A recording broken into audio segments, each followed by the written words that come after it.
everyone, welcome to the Late Night Connections, and today I'm joined by. Ambika Sangaran.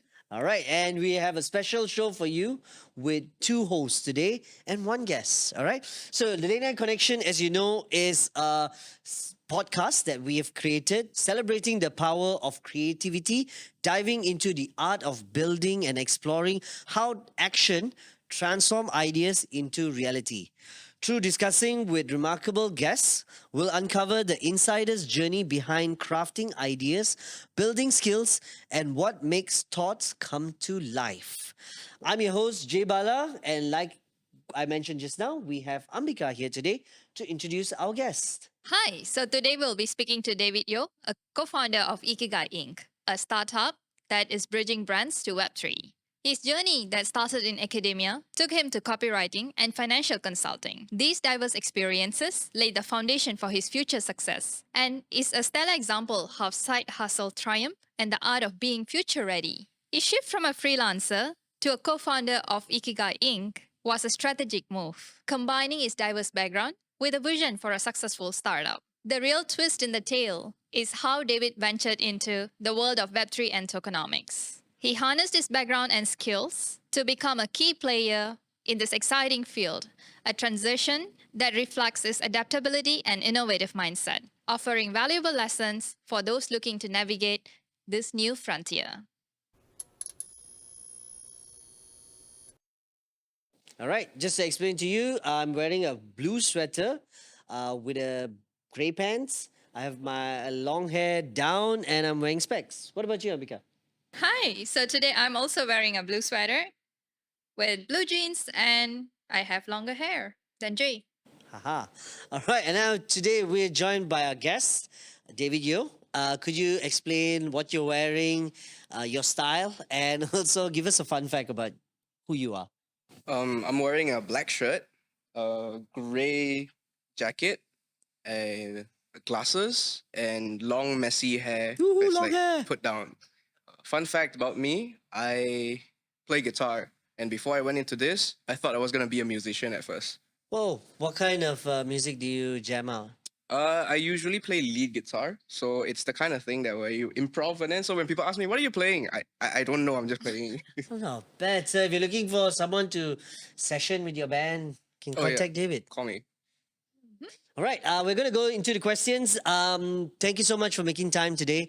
As you heard David's bio, he does a lot of things in the tech industry. And my question is, can you maybe give your own variation of the introduction and also tell us how your story or your journey began in this tech industry? So initially, I was doing academia in Canada for my uni. Mhm. When I came back, was looking to do something that was a bit more, I would say, impactful to the world. So I went into financial consultations, Wow. but I realized it was a little bit, I would say, it wasn't my style essentially. So I was thinking, okay, maybe I can do something else. So I went into copywriting because I thought, okay, I'm great at writing, I'm great at market research, maybe I can help businesses grow. And from then on, copywriting went to first I went into an in-house, like a 9 to 5 to get the experience. And then once I was ready, I kind of started freelancing.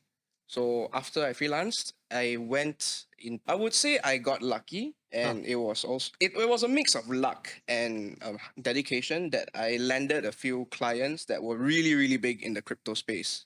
And Right. one thing led to the next, and it kind of segued into that. I see. Yeah. Maybe you can just explain a bit about your luck. What did you do? Did you had to rub a lamp, or you had to pray hard? so- What got you this luck? Maybe we can just share. Okay, so I started Upwork, right? And my first 2 months, I sent over like 150 proposals to people, right? And I only got 3 or 4 replies. But one of those replies was a very famous crypto millionaire influencer who wanted me to build his website and his documentations for his Web2 business. Okay. And with that, I started communicating with him. He introduced me to people within the circle. And with that, I jumped into crypto and I really started to dive deep. Okay, so it does take a lot of hard work in that luck part, because I mean, setting out a lot of requests and putting up, responding to jobs 100 over. Yeah, I mean, Yeah. I there's mean, some even if hard you work there. hit like Yeah. 1%, 100, you send out 100, you're gonna hit a couple, right? At least a few. Yeah. Yeah. So that's nice. That's nice. Thanks for sharing, David. So, what is Web3 and what is also tokenomics and blockchain? Could you please shed some light on these terms? Okay, to put it simply, you can think of it like, metaphorically speaking, if you were to look at Web3, Mhm. it is a planet, a world. Within this world, there are different countries. Each country is a different blockchain. Within every country, there's an ecosystem. There is how the finances run, right? And how the ecosystem works, how the money goes around, how the logic behind it is the tokenomics. That would be the easiest way I can explain it. Okay. If you can go a bit more in detail, what would you say? I would give a fun fact about Web3. So it is essentially the evolution of the internet, because our generation has actually lived through Web 1, 2, and 3. Web 1 was dial up, right? When internet just came out, and then it was kind of like, I would say, when there was no communication, it was just one-way information, right? So that's Web 1, it's one-way information. Web 2 is two-way communications, which is social media, different kinds of platforms and things like that. So Web3 is a step above. Instead of just communication, there's also ownership of individual digital goods. So Right. it's an evolution pattern. May I know? I mean, this might be a personal question, but just wondering what made you choose to get into technology, specifically blockchain, tokenomics, Web3, starting off from where you were, from academia to anthropology. Why did you choose this route? So even with anthropology, it's pretty much the study of communities, of societies, and how we advance, how it was before. So it was always this, I would say, deep um, attraction to, okay, what's going to happen with us many years later, right? So when I came across blockchain technology, including like all of my backgrounds, my anthropology background, my finance background, it was like a light bulb in my head. It clicked, and I was like, this might be world changing, and I need to dive deeper into this. So that's just when I just went in. So you really liked investigating, and I guess working in blockchain and all these things is about knowing the business, the technology behind it, and all that. So that kind of, I can see that passion drove you to Yeah, get yeah, more and more involved. yeah. And Well, I guess I could say that it was almost serendipitous in the sense that what I'm doing now requires so much knowledge from different fields that might not coincide with each other. And and surprisingly, all of these fields I was like, oh, I've done this before. I'm interested in this. I'm interested in this. So it's like very specific skill sets that made up what I'm doing right now. Wow. Amika, what is your understanding about this sector? Are you someone who invests a lot in blockchain? No, I do not invest. And I'm actually learning a lot from David here today. So, David, following up on your answer just now, would you say there is any example of when your work was really converging together, where your skills and experiences came together and you're like, oh, What's that yeah, aha moment? yeah, Like, wow. or yeah, a project or anything that made you like everything came together for me just so beautifully? I guess it was when after I met my clients from my copywriting clients from freelancing, and when I went into blockchain. Initially, I wasn't working in it. Rather, I was one of those, like, that's the degens. They stay up at 3 a.m. and it's like, oh, need to investo gamble. But after a while, I noticed how the funds flow. I noticed how each project works, and it was almost like a click that was like, wait, let me think about this. And then I started reading more. I started like I would say experimenting on, okay, I'm going to another project. This is gonna happen because of this. Right. And it came true. And that time that was when I met my business partner. So we were talking about it, and we were like, we might have uncovered something that's really important. We should start doing this like under a company, right? Right. Yeah. Okay. So maybe, Avika, do you know the difference between tokens and coins? No, I don't. So, David, can you please explain to us what are coins and what are tokens and why do they matter in the world of tokenomics and blockchain? Okay, so going back to my metaphor about how Web3 is like a planet. So a coin, to put it simply, Mhm. is the currency of every country. It is essentially like how ringgit is for Malaysia, USD is for US dollars. So a coin is like Ether for Ethereum, what do you call that? AVAX for Avalanche, right? Right. But a token is a digital asset. So within that country, there's different assets. There's housing, there's businesses. So those are the things that are being traded around within the ecosystem. And how it's being powered is through the coins. Does that make any sense? Yes, yes, it does. Okay. And what's the difference between coins and tokens then? So even more to put it even more simply is that a coin is a currency. It is for, like I said, for Ethereum there's Ether. For AVAX, the Avalanche, there's AVAX, right? But for tokens, it's a lot of different kinds of tokens. There's NFTs. There's shit coins. You know, it's even within Dogecoin. yeah, exactly. Dogecoin is a token, yeah, right? Right. So because within the Ethereum network, yes, things are being traded by Ether, right? But within what's being traded is NFTs, is the random coins that other people come up. So those are, sorry, random tokens. So those are tokens. Right. Yeah. So which one would you bank on? I would do both. So for stability, coins would be better. You know, like if you're not going into blockchain but you want to invest in it, just buy Bitcoin, just buy Ether, right? Expensive they are. Sikit-sikit pun boleh mah, 100 ringgit. Right, right. But Start small. I mean, Yeah. at least you get to try a bit, Yeah, right? Yeah. exactly. Okay. Fair enough. And then from the other side. But for coins is when if you really want to invest or gamble, because you're going to have projects that are like random coins that you come out, like Dogecoin is one of them, right? So Right. these kinds of coins, you can either lose 100 ringgit completely, or the next day you wake up and it's like 1,000. Wow. Yeah. Okay. So bigger risk, I guess, in one area, a bit more stability. Yeah. But I guess it's all about, your interests, your investment in Yeah, time, yeah. in, knowing about these kind of technologies because it changes. Yeah. And one person can tweet and then it changes so overnight. It can be quite, I guess to put it in a way that is like traditional investments, if you like a country, you'll buy the country's currency, right? Oh, like you'll buy USD, you'll buy euros. But if you like a specific company in that industry, if you like Tesla, you're gonna buy Tesla stocks, not USD, right? Right, nice. Yeah. Yeah. So it's something like that. Okay, nice. So I can like that analogy. sorry, Sorry. can I draw the parallel that coins are the currency, tokens are stocks? Yes, yeah. You can think of Okay. it something like that. Whew, Alright. okay, we're learning.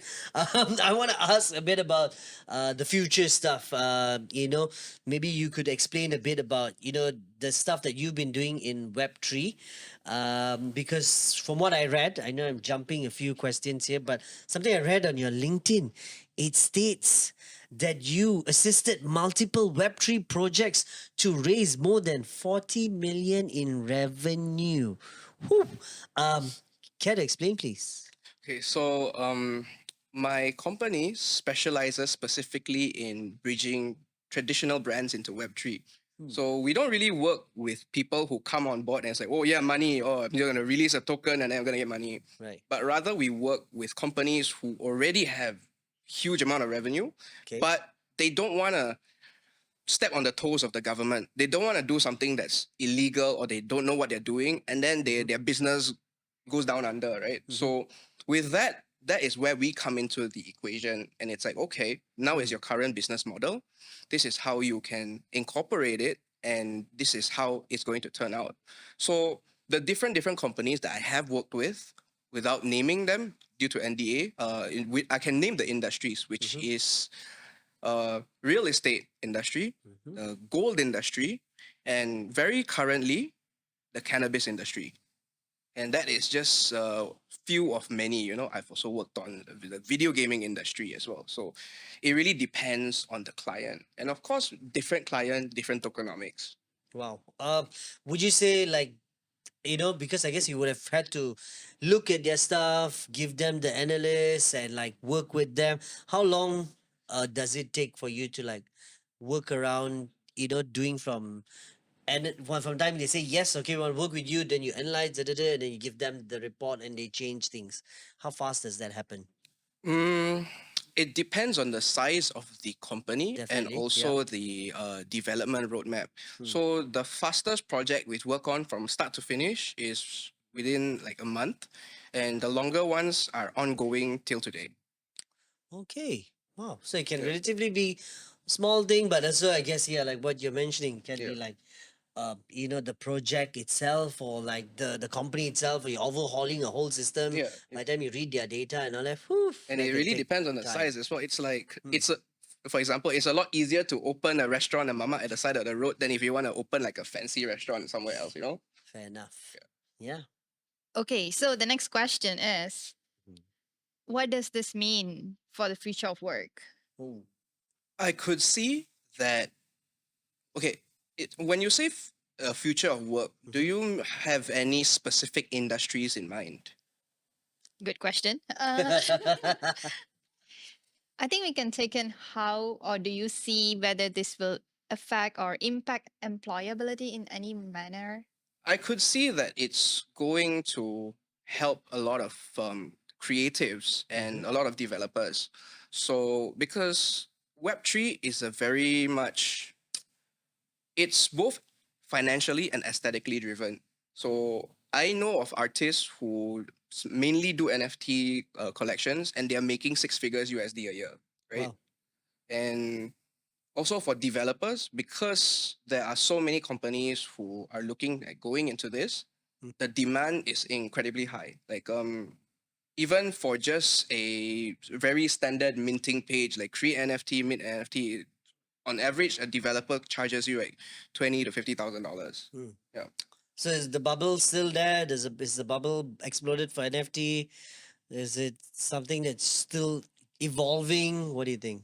So I believe that the utilities are there, and I Mm-hmm. can see it slowly coming to fruition. But why there was a bubble Yeah. was because of all the, pardon my language, assholes and basically Toot.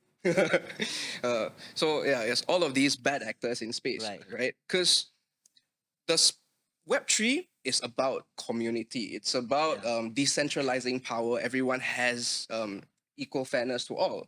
Mm-hmm. But at the same time, it also is based on trust. And there's millions of dollars moving in and out. And no matter how good of a person you are, maybe, oh, I want to help the community. But if Mm. someone throws like 20 million in your face, it's a moral The dilemma moral right there. dilemma, yes, the Yeah. ethics behind that, and people just yeah, everybody has a price. They say Yeah. sometimes. Ouch. Noted, uh, Jay. yeah, I don't know what my price tag is yet. um, can I know a bit about Ikigai Ink? Do they say it's a tattoo shop? So many people think it's a tattoo shop. It's like I go anywhere, even a crypto convention, and they're asking me, "Oh, are you doing tattoo NFTs? Are you doing?" It's like, no, no, it's not that. Like our name comes from the what we believe in what we're doing. It's Mm. the way of life for us. It's the ikigai for us. Ink is just because we do all the documentations, we do all the planning. Yeah. Sign with ink. Can you share maybe just a bit about your vision of the future for Ikigai Ink? What are y'all planning? Any interesting things that's going to come about? And yeah, some stuff that y'all are involved in. We're involved in multiple projects right now. As for expanding our business, um, it's still manageable. So we haven't thought about like how much do we want to expand, Hmm. but the projects that we are helping and are invested in, all I can say for now is that in the next 1 or 2 years, Right? you're gonna see it coming out, and you're going to see it on the news, and you're like, oh crap, look, Woo! Something big is coming. yeah. In that, I just want to know how big is your team? Honestly, there's right now there's only the core team. There's three of us, but for any outsourced requirements, we have other talents as well. So the core team, which is me, my partner, and our advisor. My partner is a business analyst based in Singapore, and he basically does the calculations and the financial projection models of if it works or not. For me, I will do the documentations itself, the theory crafting, and then we will discuss it. And our advisor, he is a PhD holder who has been in blockchain since Bitcoin was like a few bucks, you know. So we would always discuss, and then we'd have calls with our clients to build it up. Alrighty. So we spoke about all the good things about tokenomics. Could you share what could be some potential risks or downsides to this new technology that people should be aware of? Okay, so I can split this question into two. So if you're looking at tokenomics, I would say the risk is more on the projects themselves, on the business themselves, because tokenomics is the logic behind how the ecosystem works, how the money works. If you don't think of this properly, you're going to find out that, oh, why am I losing so much money? And you realize that people are just playing the game and taking the money and cashing it out, you know, and Right. it's going to drain really fast. That's how you see failed tokenomics, like even Terra Luna, you know, it was going really high, and because people found like Loophole. loopholes, people found foul play, it crashed almost overnight, right? Yeah. So the risk is on the business side. I mean, of course, if you are an avid investor and you like the project, but you don't realize the tokenomics doesn't make sense, you're going to lose money as well, right? And to look on it from another side, which is the investors, the consumers, the players, whatever you may call it, crypto has always had risks in the sense like how I was mentioning earlier. There's a lot of bad players in the space, and you really need to do your due diligence into what is good and what isn't, because essentially a lot of these projects, they are raising money before they build. So you can have some kid who looks like he knows what he's talking about, and you give him as much money as possible because you're thinking, oh, this is gonna be great, this is gonna change the world, and then he goes off and buys a Lambo and you never see him again. Yeah. Ouch. Yeah. So Okay. it can go. The winds can blow a lot of directions in Yeah. that sense. Yeah. I'm going to just put a different angle to that previous question. So before it was potential risks for the investors mostly, right?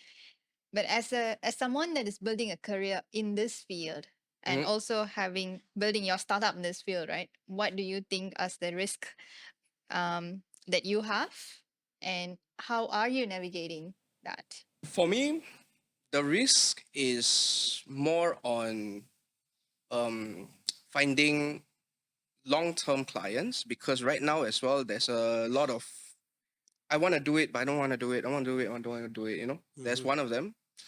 And another is that we need to always be compliant with the regulations and laws of the specific countries. Because if we were to come up with a tokenomic system that essentially the country says, no, this is a security, no, this is you can't do this, this is financially illegal, we're going to mess our clients up, right? So we really need to know what we are doing. So even with the companies that we are working with in Malaysia, we consult with companies, we even with other companies in legal, or we even consult with the security commissions to make sure that, okay, this is airtight, we're not going against the law, this is future proof.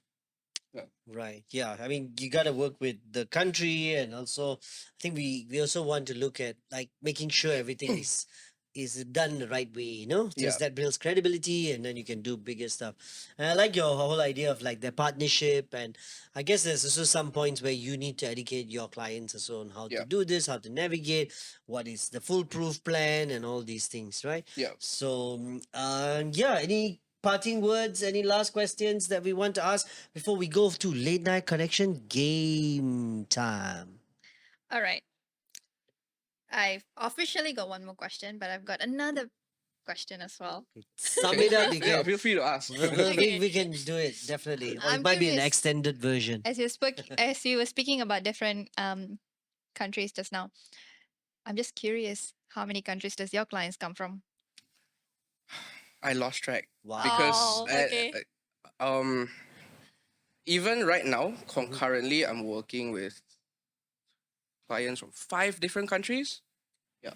So, Okay. but they're usually from North America and Europe because especially Europe because the laws there are pretty a lot better than in America. Yeah. Oh, I see. All right, good. You want to ask the next question? No, you go ahead. You had two. All right. So the next question is, for anyone that wants to start into this field, doesn't know anything, or maybe know a little bit, etc., there must be a book or a blog or a podcast or an industry leader to follow. So who would you or what would you suggest to get started with? Yeah.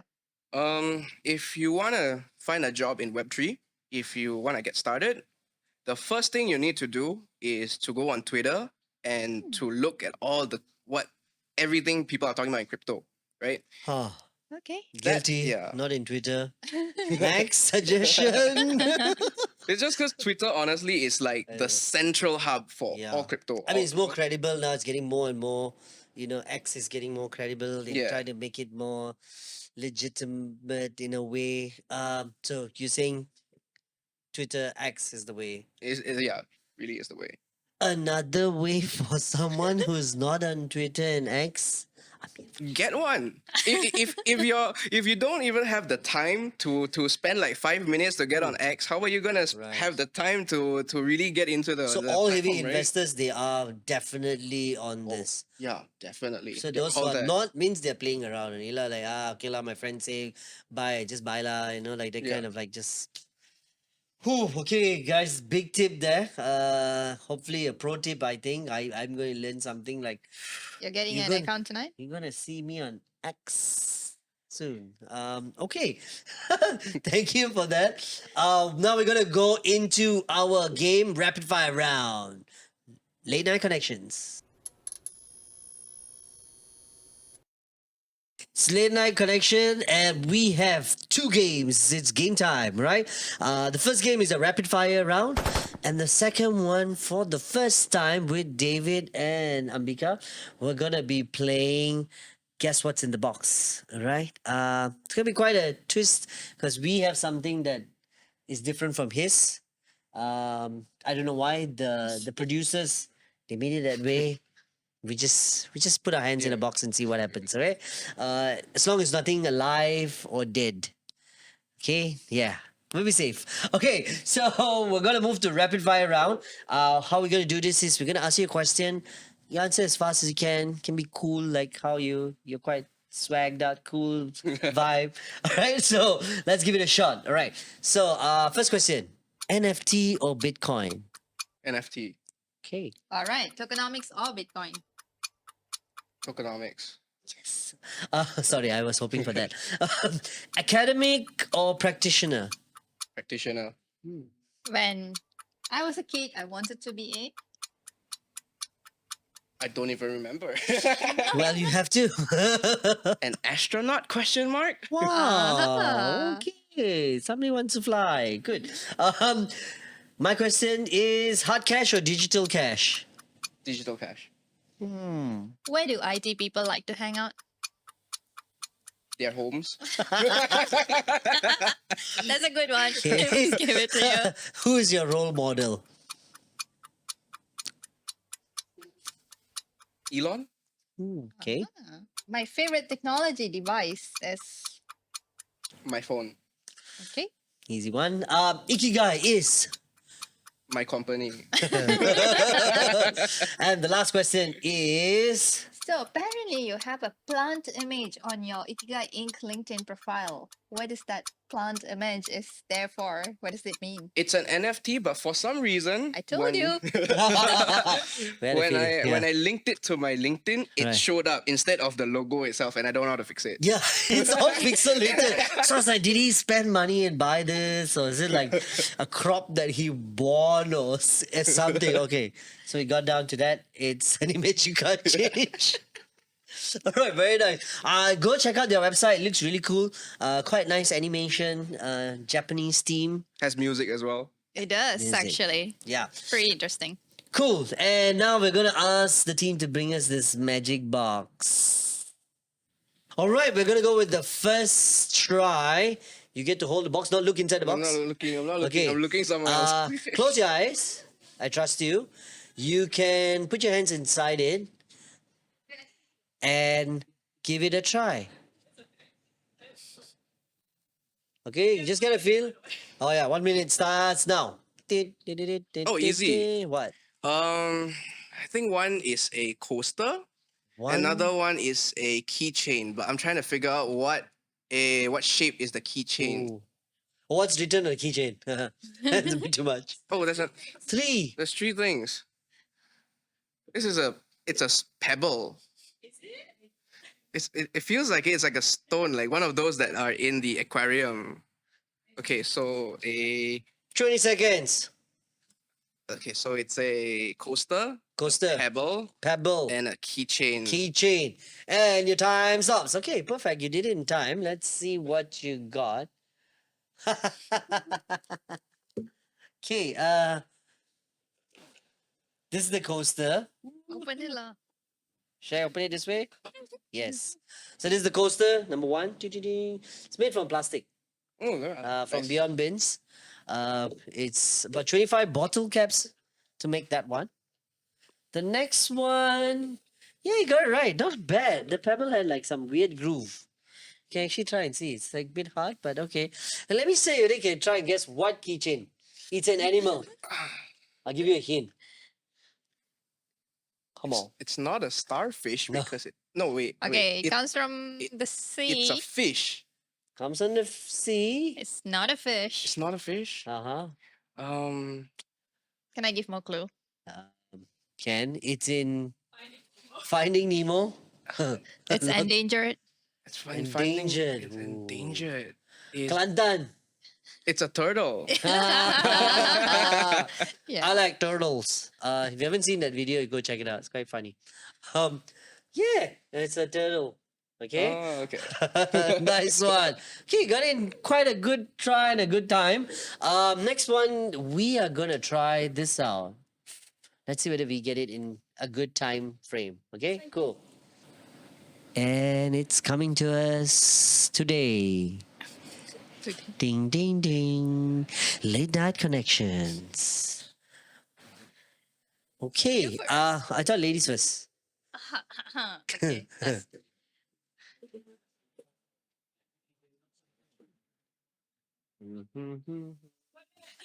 Oh, time it. Do we get 2 minutes? You guys can have different sets. Okay. Oh, different sets. Wow. Okay. Okay. These things were found in the office, by the way. Okay. Things you find in your Is office. this like a zebra or a giraffe? It's supposed to have fur. Yeah, I think can feel that it has fur. 40 seconds. 1, 2, 3. Unicorn? Deer? Okay. Then what's the other item? I have no idea what this could be. And there was something else which is also paperweight. 20 seconds. Paperweight, deer, zebra, something. And what's the other one? 10 Test seconds. tube. But 9, it's not a test tube. 8. Something. 7. Test tube. But it's not. But it's not. Okay. 10. Time's up. Are we revealing? Yeah. Do we reveal it from like turning it? No. Why let's- not? No. The drama is not there, no? So let's get out the first one. I kind of saw this on the side. Reindeer, not bad. Correct. All right. Yeah, that's not bad. Okay. Not bad. Unicorn, Christmas something. cookie. Okay. Uh-oh. The second thing is, oh my god, what the heck is It's that? a paperweight. Is it a paperweight? It's a ball of sticky tag. A ball of sticky tag with paper clips sticking out. Almost a paperweight. Okay, I And got the you. last one, test tube. No, it's not. Haha!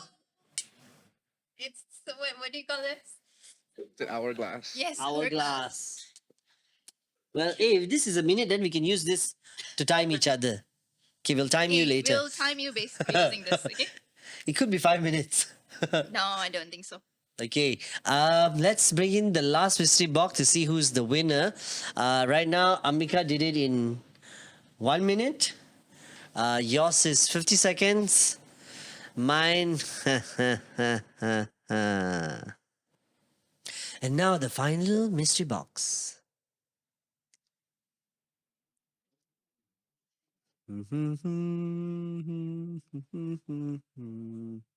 Now I'm gonna close my eyes because just now I kind of saw Yeah. the reindeer.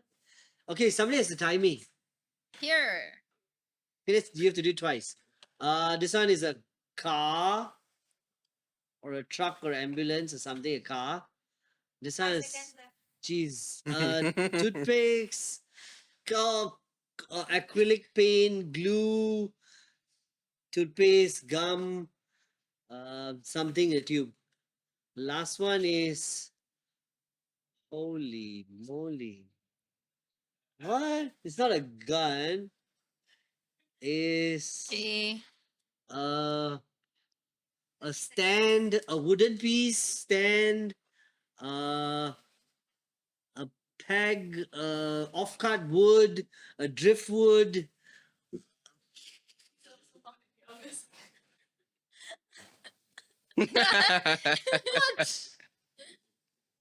Is something lah, not good. Plastic maybe something, I don't know. Like it's a part of something of something. 4, 3. Okay, I did my best. All right. Moment of truth. Car is correct, of course. No, it's not correct. What? I said truck, ambulance. Okay lah. Whoa, We'll give it to you. that's like a What do you call this? oh, it's like a service Hot Wheel truck. And we got a cat. Oh my gosh. So the cat and the reindeer How can be the- friends. It felt like a gun. Like I was thinking it's a gun. Like, yeah. And finally, we got you some hand cream.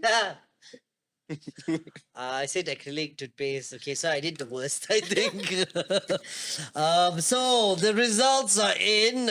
I got the worst, yeah. Second place comes Ambika. Good job, team, for hiding it from us. Well done with the cat. You get 10 points. And our winner, David. And our guest for today. Thank you so much. Thanks, We've got a guys. Thanks, small guys. gift for you from us. Probably we'll take it, take a photo of it together. Come, Amika, we can just put our hands there and then like, And with smile at our- the camera. Is it straight? Yes. All right, thank you so much. Hope to see you again. As we sign off, as always, we'll end with not only the credits, but hopefully to get a bit of a shout out from you. Give us your socials. How can we follow you and support the things that you do? Just come to my website, ikigaicity.ink. You'll find all the information there. All right. With that, thank you so much, David. As we always end our show, we'd like to have your socials and how can we support and follow you. Come to my website, ikigaicity.ink. And you can also find me on LinkedIn at David Yeo. And you'll see all his bio in the description. Amika, sign us out. Thanks everyone for tuning in. This is Late Night Connections. I'm Ambika Sangaran. I'm Jay Bala. Dream big, build bigger. Until we reconnect, good night. Bye.